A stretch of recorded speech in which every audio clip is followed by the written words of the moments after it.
दोस्तों आज हम एक्सप्लेन करने वाले हैं दंगल टीवी के मोस्ट पॉपुलर टीवी सीरियल मनसुंदर के एपिसोड नंबर 421 के पार्ट 1 को। दोस्तों इस एपिसोड में होता यह है कि निहार रूही जूही को उनके कमरे में आकर जहां रूही जूही सो रही होती है उन्हें अपने गले लगाने लगता है और पछतावा करता है। तभी रुचिता वहां से जाने लगती है अपना बैग उठा करके और निहार रुचिता से पूछता है कि रुचिता तुम यहाँ से कहाँ जा रही हो। तभी रुचिता कहती है कि मैं इस घर को छोड़ करके जा रही हूँ और निहार इतना सुन करके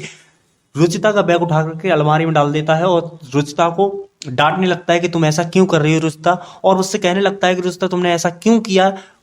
रूही जूही से उनके पापा के बारे में इतना बड़ा सच क्यों छुपाया, उनको उनके पापा की फोटो क्यों नहीं दिखाई। तभी रुचिता कहती कि मैं दिखाने वाली थी, सबको सच बताने वाली थी और बच्चियों को मैंने इसलिए नहीं बताया क्योंकि मैं नहीं बताना चाहती थी कि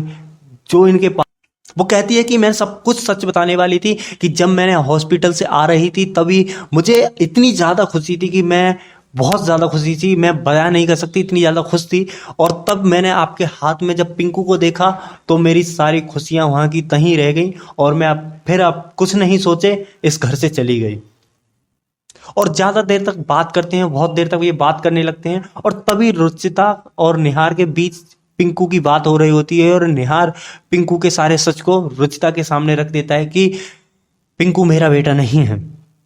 और जब रुचिता और निहार ये बात कर रहे होते हैं तभी उनके कमरे में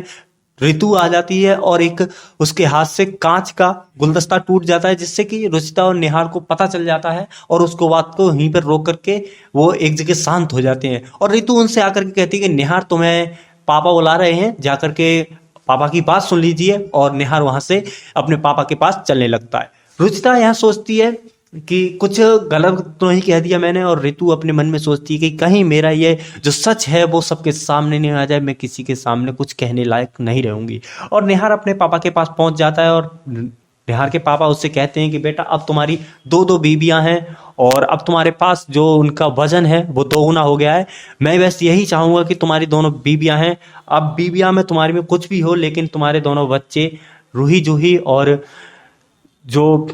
पिंकू है, तुम्हारी दोनों बीबी के बच्चे हैं, वो एक जगह रहें और तुम उन्हें दोनों को बराबर प्यार दो। और इतना कह करके निहार को वहां से जाने के लिए उसके पापा बोल देते हैं। निहार वहां से आ रहा होता है तभी रास्ते में वो अपने भैया के पास रुक जाता है और निहार उसे कहता है कि मैं अब पिंकू का सारा सच सबके सामने बता देना चाहता हूँ क्योंकि मुझे अब लगता है कि ये सही वक्त है। और